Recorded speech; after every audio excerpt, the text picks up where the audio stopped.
apa yang bisa kita garap itu yang bisa lebih cepat gitu Pak. Sehingga pekerjaan yang saya lakukan hari ini bagaimana caranya saya bisa tetap membersamai keluarga, membersamai anak-anak dan bisa berkontribusi buat umat. Ya dari situ sih saya belajar, wah luar biasa ini.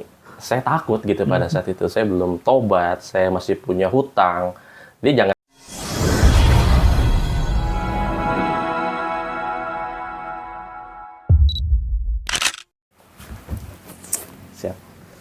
Aman, Mas Gun?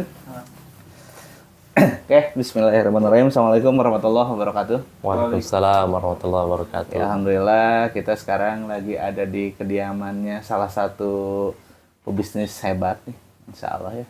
Ini teman ayah kali ini luar biasa, salah satu mentor Ani juga nih. Banyak belajar dari beliau. Kita sambit. Aturannya Pak Bakti nih. Pak Bakti sudah meluangkan waktunya di sela-sela kesibukannya luar biasa. Ya. Alhamdulillah. Betul ya. Dia biasanya cuma hari Selasa. Hari Selasanya Kliwon lagi ya biasanya. Itu gitu kan? Enggak juga. Ini tuh di daerah mana Pak Bakti ini teh? Ini daerah Cilame, Pak. Cilame, perumahan Srimaya. Nah ini enaknya di luar desainnya futuristik pisannya. Bukan futuristik apa?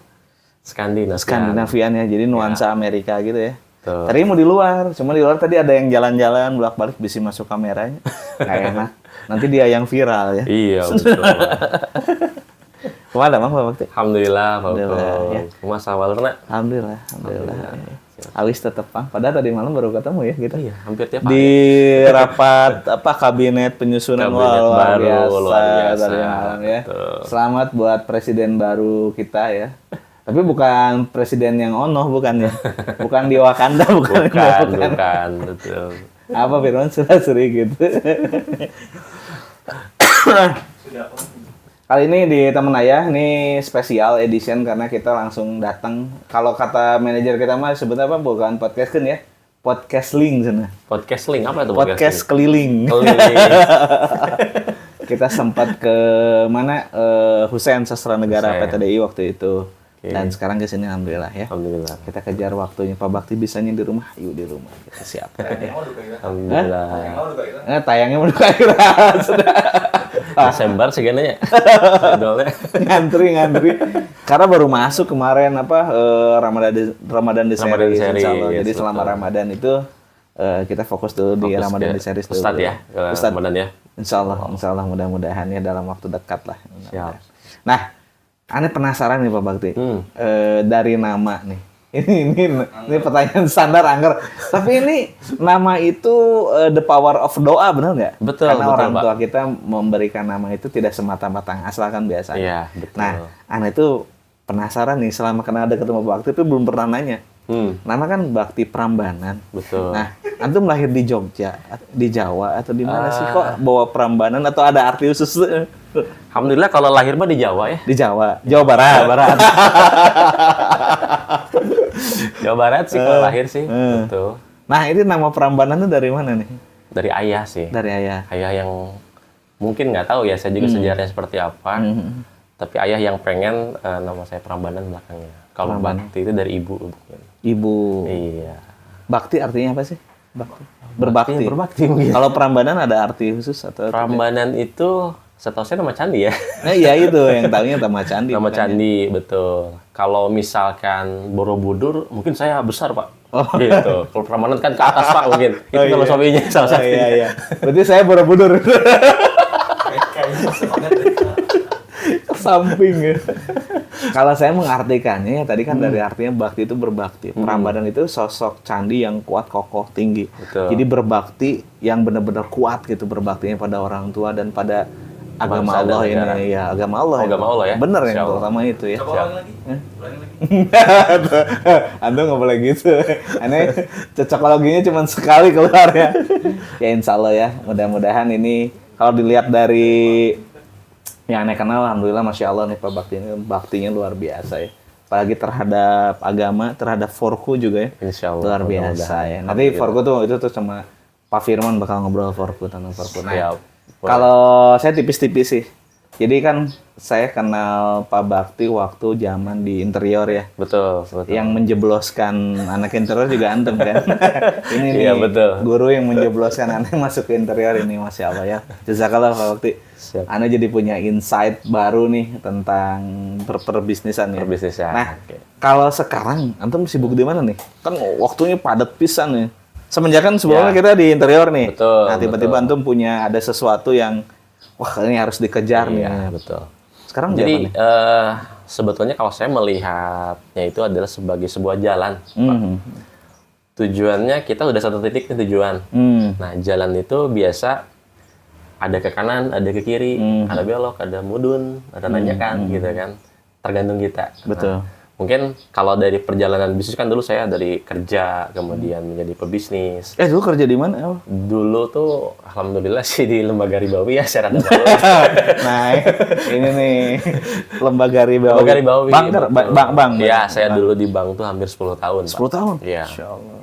Di bank 10 tahun sampai 2017. 2017. Berarti dari 2007. 2007. Dulu kuliahnya di Dulu di D3 saya di Ekuitas. Ekuitas. S1-nya di Universitas Langlang Buana. Oh, di Unla. Iya, betul. Oh, beres dari situ langsung ke Ya, terjun dunia bisnis. Sebetulnya dari 2016 saya sudah mulai merintis sambil bekerja dan memang udah rencana setahun lagi lah kerjanya gitu ya. Alhamdulillah 2014-2015 sebenarnya sudah dapat hidayah ya, saya pengen hijrah gitu. Makanya waktu itu saya dari konven pindah ke syariah gitu kan. Oh, sempat. Sempat syariah, writer itu syariah. Tapi ternyata isinya ya kurang lebih lah plus minus Iya. sama dengan lah gitu Iya. ya. Makanya saya pindah ke Gak akan kita bahas ya bisa retake-nya. Tipis-tipis ya. ya. Kemudian, tapi sebenarnya bukan masalah syariahnya ya, tapi pelaksanaan aja sih. Kalau misalkan saya melihat syariah di Indonesia itu melalui secara fatwa itu benar, tapi pelaksanaan human-nya, manajemennya itu yang memang menjadikan syariah itu cacat menurut saya gitu ya. Tapi ya memang beda pendapat. Kalau misalkan dari beberapa ustadz yang memang alhamdulillah saya juga sekarang lagi terus belajar dengan Ustadz Dwi gitu kan, Ustadz Ali yang khusus di bidang muamalah gitu kan ya banyak akad-akad yang batil lah seperti itu. Sehingga ketika tatkala akad itu batil, mau bagaimanapun usaha tidak akan ada keberkahan. Begitu. Jadi ya alhamdulillah setelah tadi balik lagi ke masalah perbankan, saya keluar dari perbankan, bahkan sama istri pun sama. 2017 itu ya? Istri 2018 keluar dari perbankan yang sudah membesarkan kita lah ya gitu kan. Kemudian dari situ belajar bisnis, karena memang dari dulu tuh saya melihat perspektif bisnis itu adalah apa yang bisa kita garap itu yang bisa lebih cepat gitu kan. Sehingga kalau saya melihat dulu tuh IT itu adalah sesuatu hal fast track kita menjadi pebisnis yang besar. Kalau saya melihatnya begitu. Dan memang itu memang salah satu passion saya gitu. Jurusan dulu IT kuliah emang? Ekonomi, Pak. Iya. Akuntansi saya Pak dulu. Akuntansi. Betul. Tapi saya sangat tertarik sekali di dunia IT gitu kan. Pas melihat juga sekarang. Dulu kan zaman-zaman 2015 tuh booming-boomingnya startup ya. Muncul, makanya saya 2017 itu juga bikin sebuah startup Pak. Begitu. Sama teman 2016, 2017 sampai mungkin sampai hari ini juga masih bertahan. Masih bertahan. Iya, di perusahaan IT itu. Perusahaan IT. Perusahaan IT ngerjainnya apa aja IT? Nah, kalau IT itu base-nya karena saya itu awalnya adalah membangun sebuah sistem. Jadi startup itu hadir ketika bagaimana kita bisa memberikan solusi terhadap problem, ya kan, problem di lapangan. Sebagai contoh dulu, saya itu melihat kapasitas pengusaha-pengusaha kecil itu sangat terganggu dengan adanya bisnis-bisnis minimarket. Ya, yang warna merah, warna biru gitu kan, bersebaran di mana-mana gitu kan. Sehingga saya melihat warung-warung ini, wah ini omsetnya aslinya tidak bisa bersaing.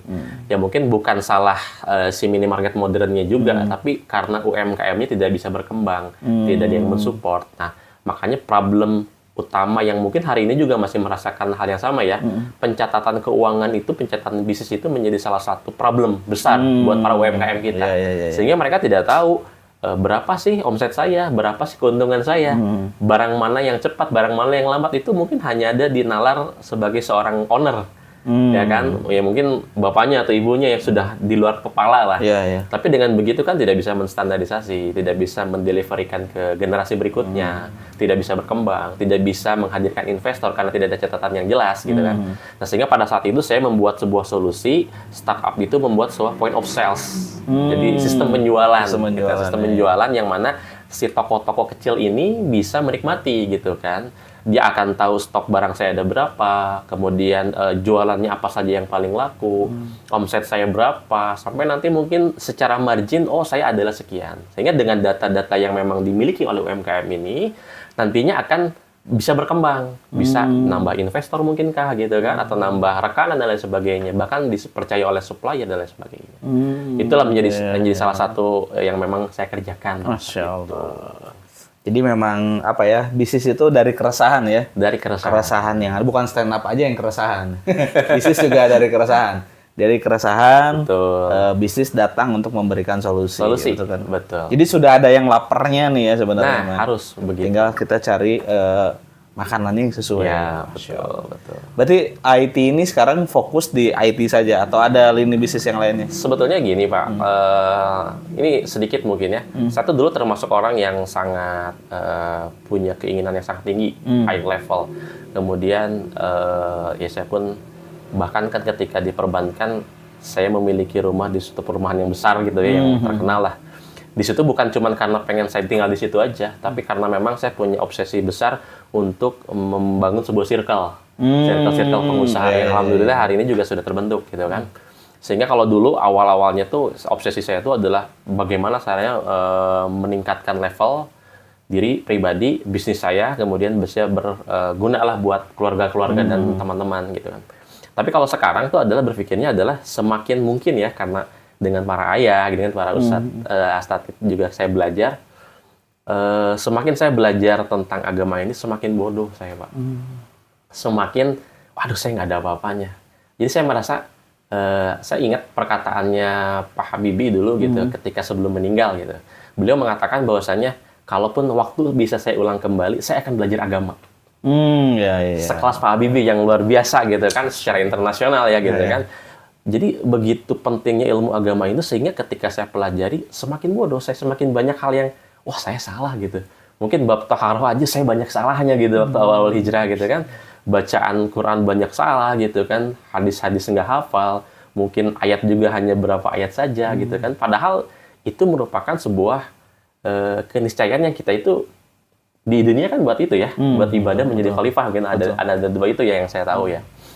Nah, jadi ketika misalkan sudah belajar dengan para ayah, belajar dengan para asatid, pencapaian itu nggak saya mau kejar lagi. Gitu. Karena sekali lagi mungkin Ustadz Dali pernah menyampaikan pada saat camping, kan nih beliau sering camping mana gitu ya. Rezeki itu tidak melulu mengenai harta. Justru kalau Ustadz Dali juga menyampaikan harta itu adalah level rezeki yang paling rendah. Gitu kan. Ketinggian aja kesehatan. Mungkin berkumpul dengan orang soleh. Circle kita di dunia yang memang betul-betul menjurus kepada suatu hal yang baik gitu kan, itu merupakan rezeki gitu kan. Nah, saya melihat wah ini luar biasa nih gitu kan, ketika kita berada dalam sebuah circle yang luar biasa hebat gitu dengan para ayah gini, dengan para asatid, ini menjadikan saya tidak punya obsesi lagi terhadap itu. Sehingga pekerjaan yang saya lakukan hari ini, bagaimana caranya saya bisa tetap membersamai keluarga, membersamai anak-anak, dan bisa berkontribusi buat umat gitu kan. Itu sebetulnya yang saya kejar. Karena kalau misalkan ketika mungkin Pak Kun udah tahu lah ceritanya dulu ya, ketika misalkan saya juga dalam kondisi yang memang tidak baik, saya cari pekerjaan dan lain sebagainya, banyak yang nawarin, banyak, apalagi kalau misalkan kita berbicara masalah lembaga ribawi, itu banyak teman-teman saya yang ngajakin minta kembali, sok mau gaji berapa, sok mau di posisi apa, itu luar biasa banyak. Beberapa perusahaan besar juga gitu kan. Tapi saya melihat saya harus punya quality time. Saya harus punya quality time dengan keluarga, dengan anak, dan bagaimana waktu saya bisa saya share juga buat umat begitu. Sehingga saya sekarang pekerjaannya itu adalah Senin saya bekerja biasanya ke kantor gitu kan. Selasa sampai Ahad di rumah sebetulnya. Online gitu. Jadi saya masih bisa antar jemput dulu anak gitu kan. Saya membantu bisnis istri juga, karena istri juga ada bisnis, itu saya bantu juga. Kemudian juga beberapa bisnis lain IT yang memang saya tuh ada punya perusahaan IT yang hari ini dari tahun 2017 itu sampai sekarang juga masih ada. Cuman saya tidak terlalu banyak intens di teknis, saya di komisaris. Kemudian di salah satu perusahaan IT yang lain pun saya sebagai business development. Yang tadi saya ngantor cuma hari Senin aja gitu. Itu juga kadang-kadang 2 minggu sekali, kadang-kadang seminggu sekali tergantung kebutuhan gitu kan. Kemudian yang ketiga adalah saya juga jadi konsultan juga di salah satu perusahaan di Bandung gitu, yaitu online juga sih, jarang ketemu lah, itu cuman saya via chat, via Zoom gitu kan, Gmeet dan lain sebagainya untuk memperbaiki manajemen seperti itu. Sehingga saya melihat bisnis itu nggak mesti melulu harus ke lapangan sih sebetulnya. Ya itu yang saya bangun sih hari ini gitu. Iya sih. Kalau bisnis itu emang nggak ke lapangan, kalau ke lapangan atlet Pak main ke bola. lapangan. Iya kan? Benar nggak? Ngopi dulu. Siap. Ini berat nih Bapak tuh, Masya Allah. Karena kalau saya kebalik Pak, saya kuliah di IT, basic semua di IT. Iya. Tapi akhirnya ya, senangnya marketing ya, maklar ya. Marketing, maklar is everything. Ya. Apapun ya. Jadi itu ya. Jadi saya pernah dengar, salah atau benar ya ini, bahwa Pak Bakti pernah mendapatkan achieve ke luar kan. Nah itu apakah di perbankan itu atau ada episode yang terlewat nih? Sebenarnya kan gini, kalau di perbankan itu ada sebetulnya jatah. Jadi jatah ketika, ya ini saya kan dulu juga perbankan tuh marketing ya, menjual uang lah begitu pada customer gitu kan, bermiliar-miliar, sehingga ketika misalkan ada bundling asuransi itu biasanya nanti kita bisa ke luar negeri begitu. Alhamdulillah sih sebetulnya ada experience yang saya dapat gitu, walaupun ini ya memang malu lah ceritanya ya dari dunia ribawi, tapi saya dapat trip ke luar negeri dan lain sebagainya.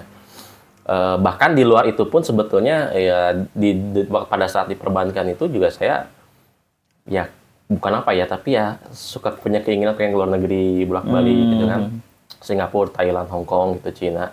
Tapi ya memang tadi gitu, karena ini memang bukan sesuatu hal yang berkah gitu ya, sekali lagi menjadi salah satu pelajaran buat kita semua mungkin para ayah gitu ya. Bukan sesuatu yang berkah, saya nggak pernah kepikiran sama sekali buat umroh. Padahal uang ada, gitu kan, kesempatan ada. Pengennya trip aja keluar gitu kan, jalan-jalan. Yang pada saat itu framework saya tuh, ketika misalkan jalan-jalan ke suatu tempat baru tuh harus yang begini gitu kan. Kalau sekarang kan merasanya, wah ini sesuatu hal yang luar biasa ketika seorang muslim itu minimal umroh lah. Kalau haji kan, ya saya juga masih nabung lah kalau haji mah ya, dan masa jangka panjang gitu. Kan itu yang harus diutamakan sebagai seorang muslim. Tapi dulu sama sekali nggak kepikiran. Padahal pada saat itu juga saya di bank syariah gitu kan.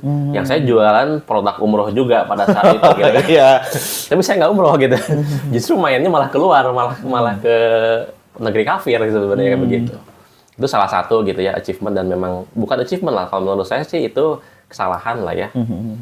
Dan memang ya tadi kalau ngobrol dengan Pak Doni mungkin ya Doni itu luar biasa. Wah. Ya sesuatu hal yang haram itu ya tidak akan mencapai keberkahan. Jadi apapun yang misalkan yang bisa menjadi pahala itu belah jadi dosa sebetulnya kan. Alhamdulillah pada saat itu juga saya tidak umroh menggunakan uang haram gitu. Kalau saya umroh pada saat itu menggunakan uang haram menjadi dosa kan. Iya.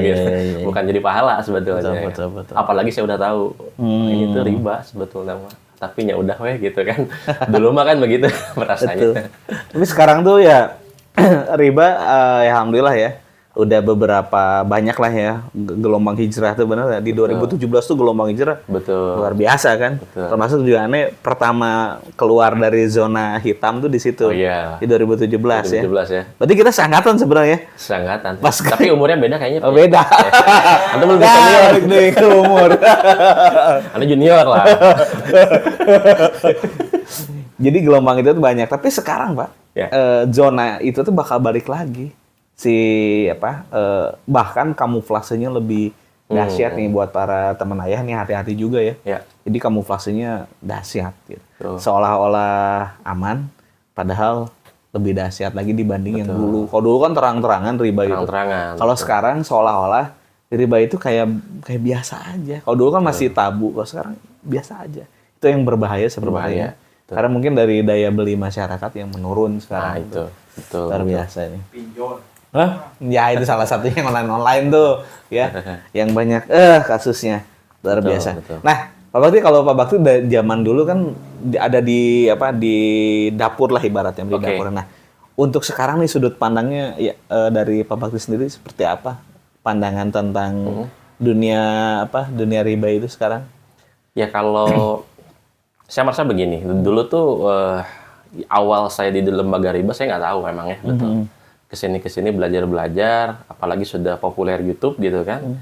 Ternyata ya saya juga tergugah dengan postingan Ustadz Khalid gitu kan, Ustadz Syafiq Riza gitu. Ada nggak titik nolnya pas antum ngerasa sebenarnya gini? Oh iya salah, gitu. Itu di mana tuh? Hijrah itu kan nggak sekaligus ya. Betul, Walaupun misalkan kita ada hidayah itu, kita tahu wah ya Allah menegur kita nih gitu kan, memberikan sebuah. Tapi kan pada saat itu terdistrak lagi dengan urusan lain, dengan masalah lain gitu kan yang belum kuat. Pada saat itu mungkin pondasinya belum kuat. Sehingga ya sudah mati tetap dilakukan. Saya tetap dengar kajian, senang.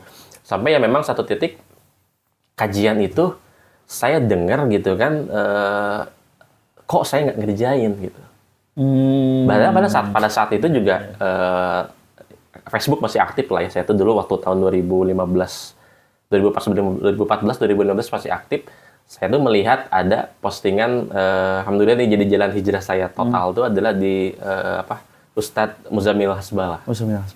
Kan luar biasa ya, Qorinya luar biasa gitu. Saya lihat beliau melantunkan Quran, kemudian saya baca artinya gitu kan. Itu yang sangat menggugah pada saat itu. Jadi ketika misalkan saya mendengar pada saat itu tentang ini ya, tentang kiamat lah. Tentang kiamat, kita nggak pernah tahu kiamat itu kapan, walaupun misalkan ada tanda-tandanya ya. Tapi bukan seburuknya, sekecil-kecilnya kiamat adalah kematian buat kita. Nah kalau kita meninggal ya sama aja. Kita nggak harus nunggu dulu kiamat dunia hancur gitu kan, baru kita mau hijrah. Enggak. Justru kalau umur kita yang nggak pernah tahu nih, besok lusa kita misalkan bisa jadi kan Jadi lagi nungguin Israel ya? Iya.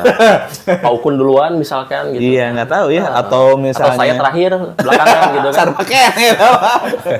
Ya dari situ sih saya belajar, wah luar biasa ini. Saya takut gitu pada saat itu. Saya belum tobat, saya masih punya hutang. Jadi jangan dikata ketika kita bisa bersenang-senang, kita bisa segala macam gitu kan, itu pure dari penghasilan. Padahal penghasilan gede pada saat itu. Tapi hutang juga gede, Pak. Itu ya terlilit di sebuah lingkaran setan lah ya. Gitu. Dan itu jadi salah satu memang momentum saya takut mati bukan karena kematiannya, tapi setelahnya justru sebetulnya. Ketika mati itu justru kita akan menjadi repot kan. Betul. Ketika tahu ilmunya ya gitu dari Ustadz gitu kan.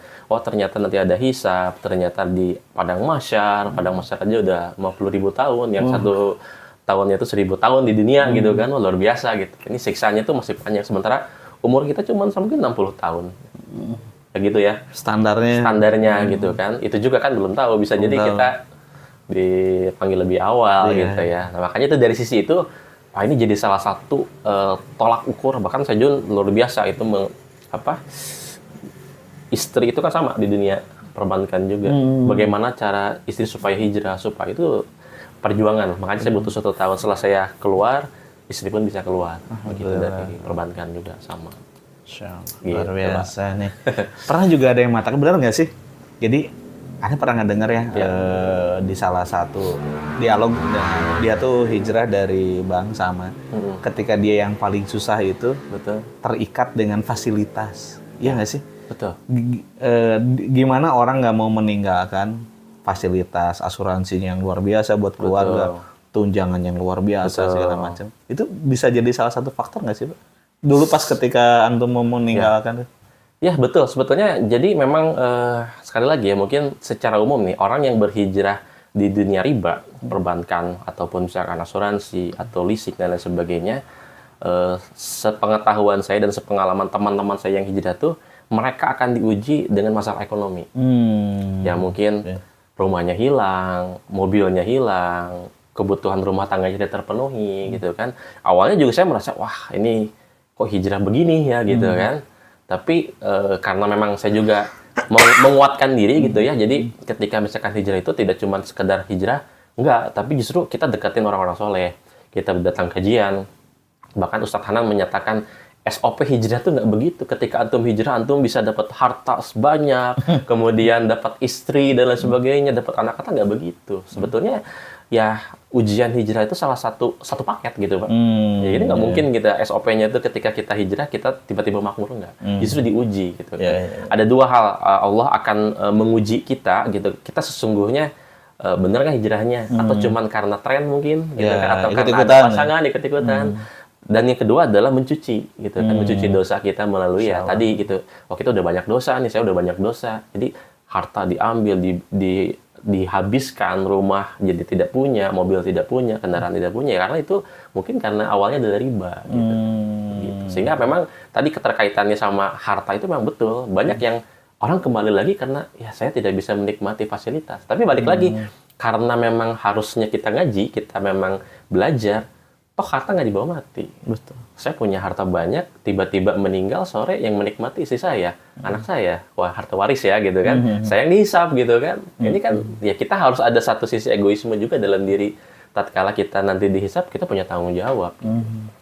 Insyaallah. Itu, Pak. Ngeri juga ya ini. Ternyata ya. Dulu ngobrolnya kita tipis-tipis ya. Tipis-tipis ya. Luar biasa. Nah, sekarang Pak Uti kan tadi kegiatan tuh membersamai semua, membersamai anak. Anak betul. Berapa Pak sekarang? Baru 3. Pak. Baru 3. Istri baru satu. Baru 1.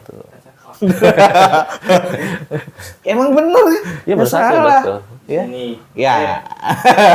Anak 3. Sekarang berarti anak udah usia paling gede berapa? Paling gede berapa ya? 9 tahun ya? Adam 9 tahun. 10 tahun berarti ya? Adam 10 tahun. Tahun ini 10 tahun. 10 tahun. Ibrahim tahun ini 7 tahun. 7 tahun. Terus yang Daud ketiga, yang baru setahun sekarang. Nabi semua berarti? Betul, Pak. Berarti 25 nanti masih ada jatah. Insya Allah mudah-mudahan.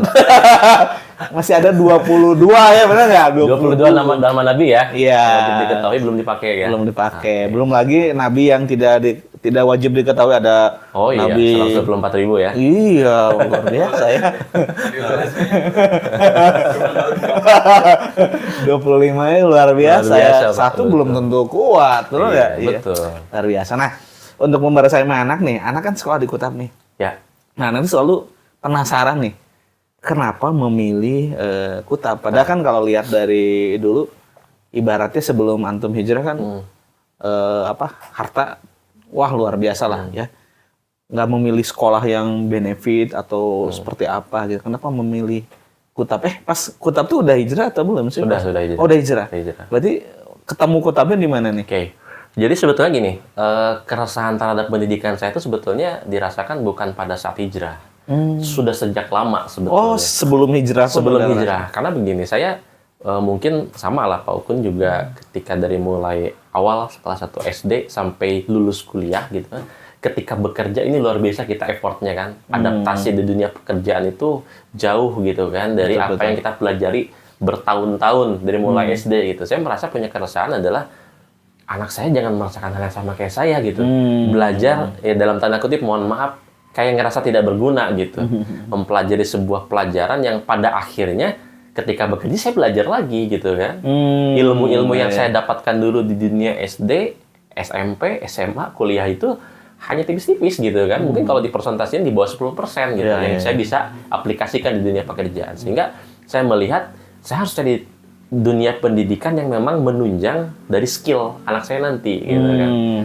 Dan didapatlah pada saat itu adalah saya berpikir ada sebuah sekolahan yang besar, makanya saya punya rumah di perumahan elit itu ada sekolahan yang luar biasa besar gitu kan. Mahal lah gitu. Dan pada saat itu saya mampu gitu ya. Secara pendanaan anak saya harus di situ, harus sukses dan lain sebagainya. Itu pun pada saat anak saya umur 3 tahun, 4 tahun itu, saya sempat ke sana main. Tapi yang saya kaget adalah begini, ketika misalkan datang ke sekolahan sana gitu kan, emang itu harus inden lah, artinya setahun 2 tahun sebelumnya kita harus mendaftar. Bahkan kita harus masuk TK-nya dulu. Ketika kalau masuk SD-nya, ini tidak jadi prioritas. Jadi harus di TK-nya dulu. Dengan sekian, ya bayarannya luar biasa lah. Mungkin Mas Zamroni tahu mungkin ya. The next Pak Zamroni nih. Betul. Nah, ketika saya di sana gitu, saya melihat bahwasannya itu kan ada TK, SD, SMP, SMA di sana tuh kan. Jadi saya melihat pergaulan anaknya itu dari ini ya, dari penampilan, dari tutur kata, guru itu seperti direndahkan. Seperti guru itu pegawai gitu kan. Saya melihat ini kok tidak ada. Saya pada saat belum tahu kok, tapi ya tidak tahu. Oh ini harus adab dulu sebelum ilmu. Tapi secara hati nurani, kayaknya nggak begini saya dulu sekolah pun. Ketika saya di sekolah SD pun, saya nggak berani ke guru Masa begini. gitu-gitu ting gitu Ya, betul. Dia punya positioning yang, oh ini karena saya bayar mahal gitu kan. Kemudian ego si anak tuh jadi tinggi. Dia harus punya, kan sana boleh pakai gadget ya, gadgetnya yang mahal-mahal gitu kan. Ketika pulang itu, mereka tuh ngafe gitu kan. Ibu-ibunya juga ketika datang menjemput dengan mobil yang luar biasa, ya sosialitanya luar biasa gitu besar. Bukannya saya tidak mampu pada saat itu, tapi saya melihat ini mau dibawa kemana anak saya ketika misalkan punya ego seperti ini. Karena saya belajar dari beberapa pebisnis ya pada saat itu yang memang ya notabene non muslim lah. Beberapa pebisnis yang saya tuh berada di sebuah perusahaan yang perusahaan itu milik perusahaan rokok. Perusahaan rokok, satu keluarga dari mulai owner sampai anak-anaknya tidak merokok, Pak. Iya, betul. Ya kan, begitu. Mereka tidak merokok. Kemudian ketika kita berbicara langsung dengan ownernya itu, mereka sangat santun. Mereka kayak konglomerat lah. Walaupun muslim ya. Tapi bahasanya santun, bahasanya santai, dan lain sebagainya. Gitu kan. Saya melihat, wah ini didikan orang tuanya luar biasa. Kalau saya misalkan nanti anak saya disimpan di sini, ini tidak akan baik. Ini dari situ saya buyar tuh, udah, wah saya nggak jadilah sekolah di situ gitu ya. Ya udah mah mahal, tapi apa sih mahalnya sih dari sana cuma dapat ijazah mungkin dan lain sebagainya. Sehingga pada satu titik ya ada paman gitu ya, paman istri datang mengenalkan Kutab pada saat itu. Ini kita mau bangun nih Kutab di salah satu kabupaten Bandung gitu ya. Bandung Barat gitu kan. Pada saat itu saya diajak dan lain sebagainya. Dan pada saat itu qadarullah juga anak saya masih 4 tahun. Karena Adam itu pada lahirnya di bulan Oktober. Sehingga pada saat Kutab itu di bulan Juni, bulan Juli belum genap 5 tahun gitu kan. Dan pada saat itu saya baru hijrah juga sama istri. Jadi kurang membersamai anak, jangan dulu lah. Jadi di angkatan pertama saya ikut dulu Stadium Jenderal gitu kan. Sama Pak Lintang pada saat itu karena saya juga merekomendasikan Pak Lintang ke Kutab sana. Jadi ketika di awal satu, saya nggak jadi mengundurkan diri. Saya Ustadz tahun depan aja, gitu kan. Sehingga saya butuh, ya 1 tahun itu saya adaptasi lah dari mulai pekerja yang memang Senin sampai Jumat, Sabtu Ahadnya membersamai anak-anak, sekarang jadi full gitu kan. Pengen betul-betul ngebersihin anak, karena pada saat itu kan anak lebih banyaknya sama asisten ya. Sebelum Sama babysitter, betul. Jadi ya istri kerja, saya kerja, mau nggak mau anak sama babysitter. Sehingga banyak pengaruh-pengaruh yang harus saya luruskan pada saat itu. Gitu. Nah itu, jadi pertama awalnya adalah dari paman dulu yang menjelaskan tentang Kutab, dan ini yang saya cari. Metode pendidikan inilah yang saya cari. Gitu, pamannya kan. baik ya ini mah ya. Jurus ini ke Kutab kan, ada paman yang lain makanya. Oh iya, betul. Udah ini. Pemilunya udah beres. terus. Ya. Ya, sehingga saya melihat, oh ini Kutab ini metode yang luar biasa gitu kan. Saya baru gitu kan. Ini yang saya inginkan. Walaupun pada saat itu mungkin tahu sendiri ya, Pak Ugun, Pak Firman tahu sendiri ya, kondisi Kutab pada saat itu harus belajar di sesuatu hal yang kok gini gitu, kelasnya pindah-pindah ke rumahnya ustazah, ke rumahnya wali santri. Wah luar biasa gitu kan. Sisi saya memang nangis, kok anak saya belajar di sini ya gitu. Terus harus duduk, harus ya maksudnya nggak ada kursi dan lain sebagainya. Tapi ketika kita belajar lagi dari Ustadz Budi Asari, metode Kutab dan lain sebagainya, justru ini yang saya cari. Perjuangan gitu ya. Nah, jadi artinya kita tidak melihat fasilitas gitu kan buat anak. Itu fasilitas hanya apa sih, fasilitas duniawi ya, kursi yang bagus, kelas yang bagus dan lain sebagainya. Itu hanya sebuah fasilitas duniawi. Tapi esensi daripada pendidikan itu, ya ini yang besarnya di Kutab. Yang mahal tuh itu. Gitu. Luar biasa kan, 1-2 ustazah, 10 anak gitu kan. Jadi fokus gitu kan. Di yang lain kan apalagi di pendidikan formal gitu kan, 40 anak 1 guru gitu kan. Mana bisa keperhatiin gitu. Alhamdulillah sekarang di Kutab itu gak cuma anak kita yang belajar, tapi kita pun ikut belajar gitu kan. Itu yang mahalnya di situ. Betul. Circle ya alhamdulillah membawa kebaikan ya buat keluarga. Gitu. Luar biasa nih. Ini kalau diteruskan Ani bisa nangis nih. Luar biasa. Nanti kita ngobrol lagi Pak Bakti ya. Siap. Karena di episode awal-awal ini kita tipis-tipis dulu ngobrol. Ini baru tipis. Ya. Belum Ane gali nih semuanya. Padahal dulu pas Ane belajar ke yang ditarik sama Antum tuh kan. Betul. Ke salah satu perusahaan ya. Dulu sempat Pak Bakti di episode di jadi CMO ya dulu teh ya. Iya, Nah, betul. itu nanti kita akan cerita ya. Siap, Di next episode nih, ini seru karena Anda bakal banyak insight nih dari Pak Bakti dan Siap. buat teman-teman ayah juga luar biasa mudah-mudahan ya.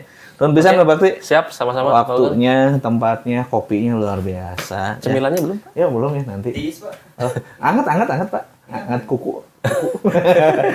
Nuhun pisan ya Pak Bakti. Siap, sami-sami, Ya, Pak Gun. atau nuhun nanti Pak Bakti akan ngobrol selanjutnya dengan Pak Firman ya mengenai kontribusi apa yang ternyata luar biasa beliau ini. Di sela-sela waktu yang sibuk tuh masih ada waktu untuk umat ya. Insyaallah, Atau nuhun ya. mudah-mudahan. Terima kasih ya. Barakallahu fikum. Assalamualaikum warahmatullahi wabarakatuh. Waalaikumsalam warahmatullahi